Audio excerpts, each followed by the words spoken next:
This is much more nerve-wracking than I thought it would be. Let me get my notes. My beautiful little green thing. Hi, welcome. I'm still experimenting. Hi, my name is Nika and this is Wonder Cub. This is the official first episode and I hope not the only one, but I am experimenting with this form and also with the angle. I will just figure it out as I go, as I don't want to get stuck in the planning stage, which happens to me all the time. So what is Wonder Club? Wonder Club is something that I've sort of assembled on my own, and it's my attempt at facilitating a lifestyle for myself that would promote things that bring me joy. And to backtrack a little bit, my official career title would be a visual artist, and I have lived and worked in that field up to about year or two post-pandemic, where I completely dropped everything that I have dropped before as well. But I've dropped my life as an artist as I knew it so far, and I've moved to Iceland where I have a full-time job not regarding art whatsoever. And this is my attempt at bringing myself back onto a path towards my artistic practice, but with less attachment this time. Hopefully no attachment, but then again attachment is quite human, so why not?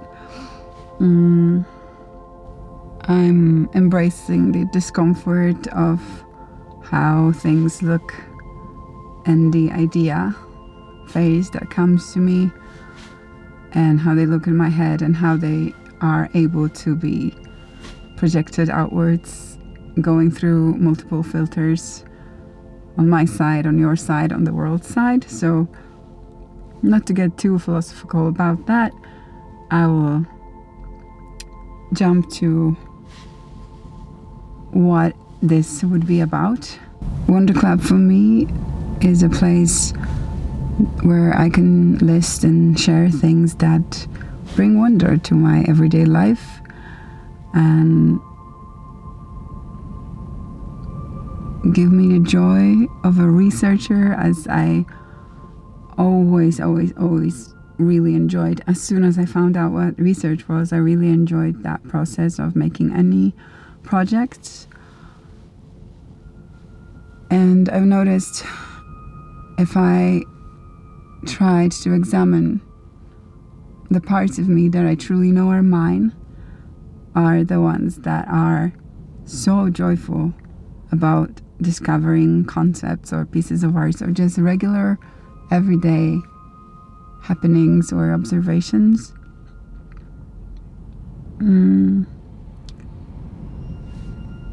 That I want more of that in my life, and I hopefully can share with you. And if you, whoever you are watching this and get just a little bit inspired or intrigued by your life, if I can make it a little bit less flat or pale, if that's how you feel, or if you're looking for inspiration on your next project, maybe this could be the place. So without further ado, so when it comes to the first wonder of this month, it is this painting by Josetsu, if I'm pronouncing that correctly, and it's called Catching a Catfish with a Gourd. This is related to my new interest of exploring Zen art. This is particularly a Japanese Zen art piece. Let me pull up my notes. And I found out about this painting by watching this lecture on YouTube about Japanese Zen Buddhism and the impossible painting.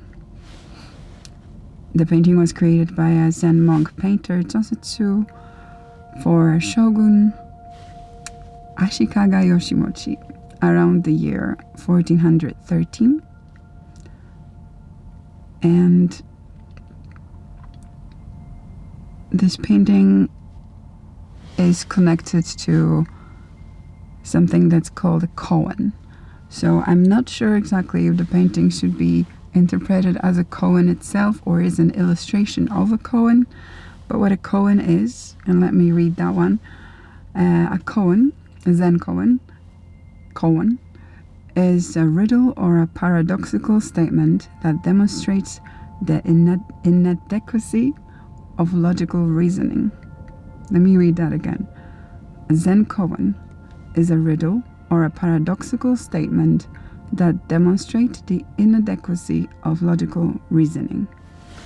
So in this particular one, it is said to be mostly about how ingraspable the human mind is by the human mind, but how human it is to try and grasp the human mind logically, and the human self, basically how ingraspable it is to define oneself by one's brain only, how ingraspable that nature is.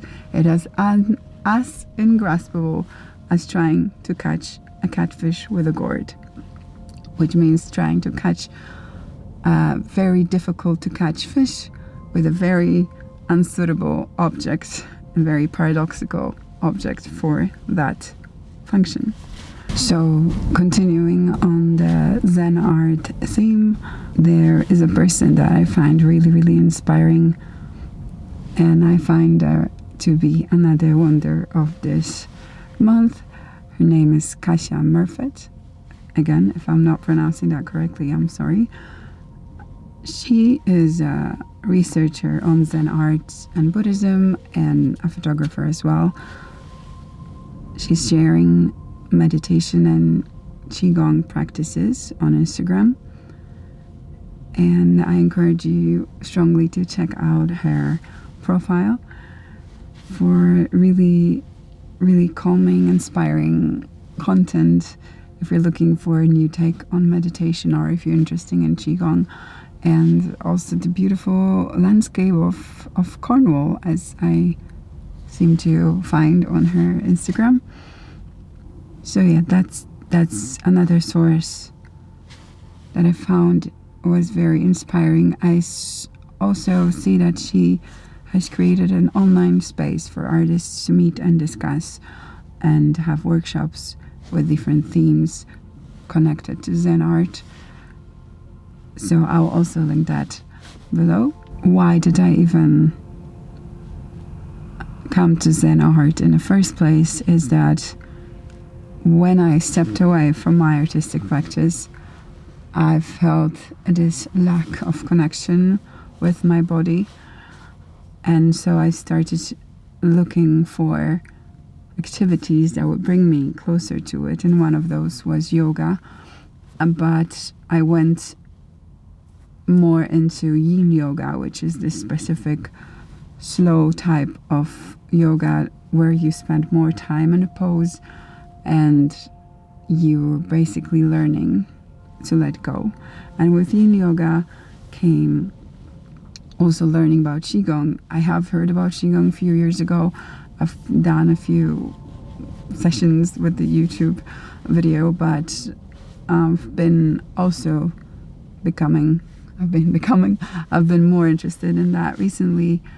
And yeah, I just find it very inspiring, and I find that it brings the art and the body together.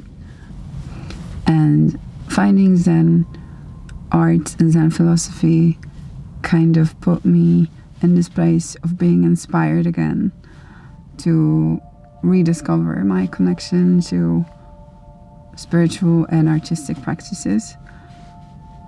And on that note, I want to come to drawing.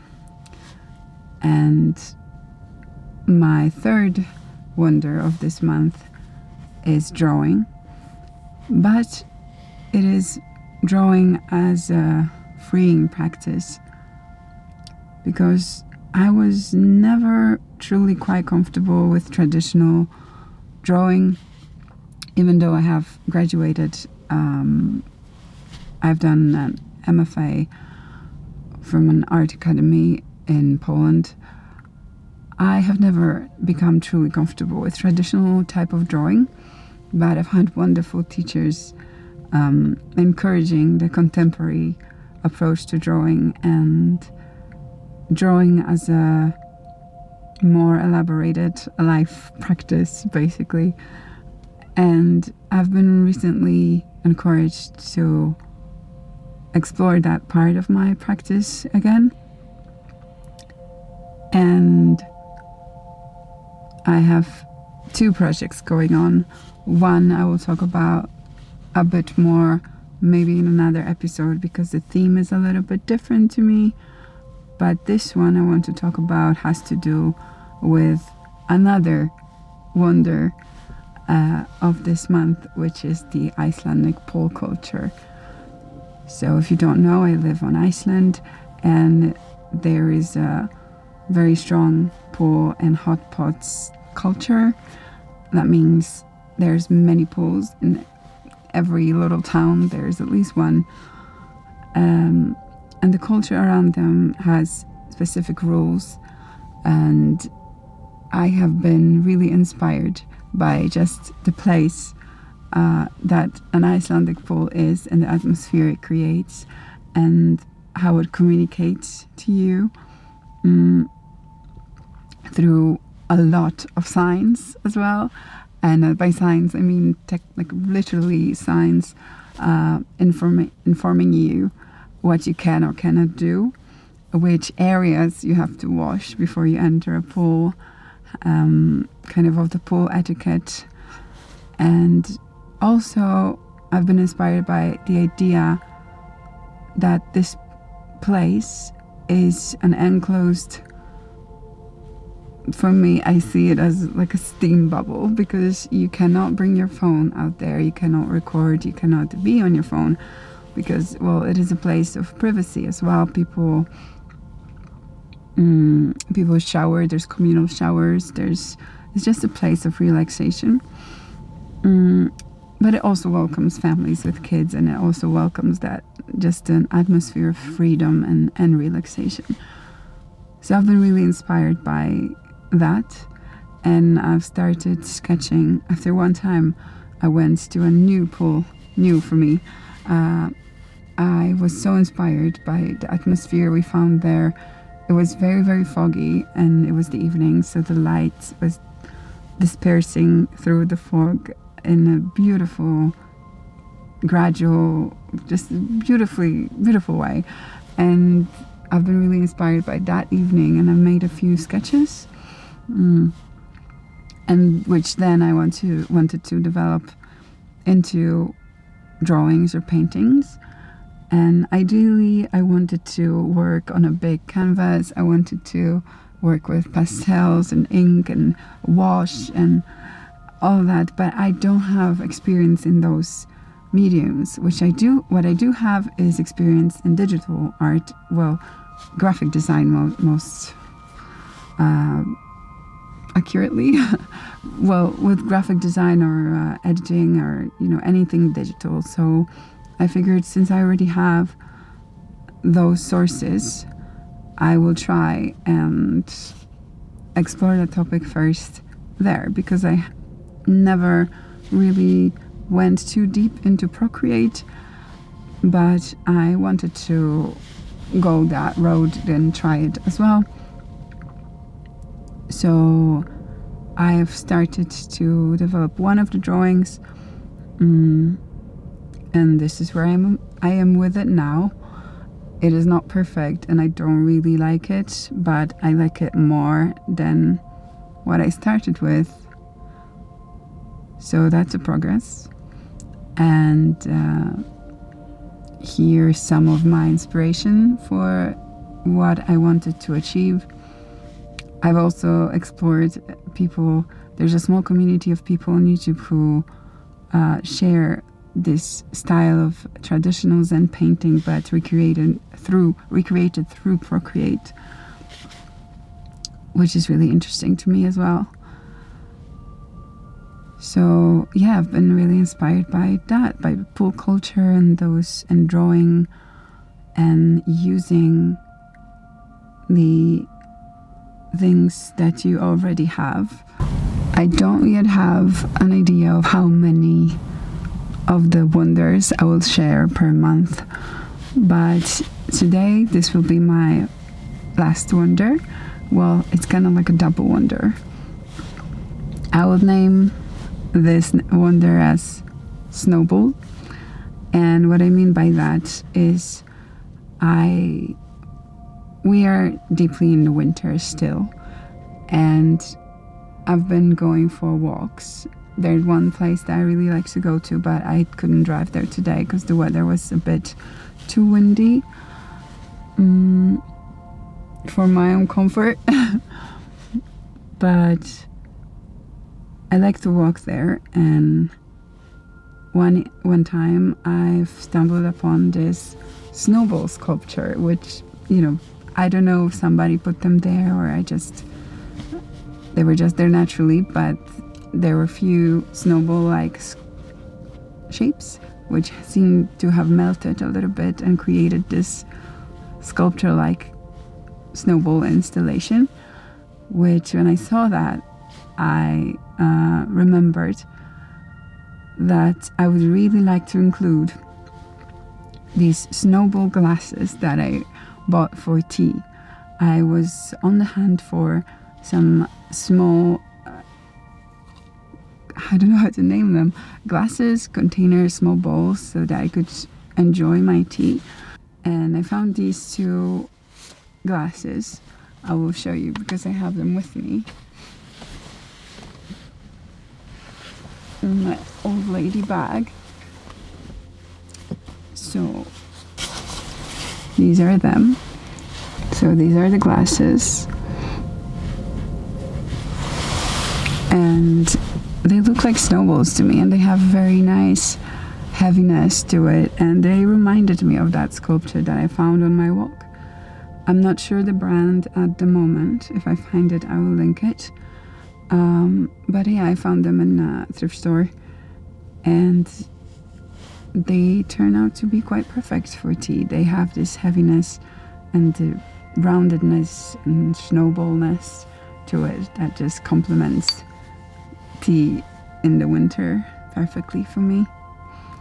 And that wonder concludes today's episode of Wonder Club. I hope you enjoyed, and I hope to see you next month. I have some other content planned, so if everything goes well, you might see more of me on this channel. But for now, thank you for sticking around if you made it that far into the video. These are just my first steps out of my head with this type of creation, so I hope to become better at it, and I hope to grow accepting of myself and of the process. And my goal is to keep my artistic practice alive and keep my projects going. So I'm hoping that by sharing them online, I will not drop them as easily as I would have. So yeah, that's where I am. See you next time. Thank you.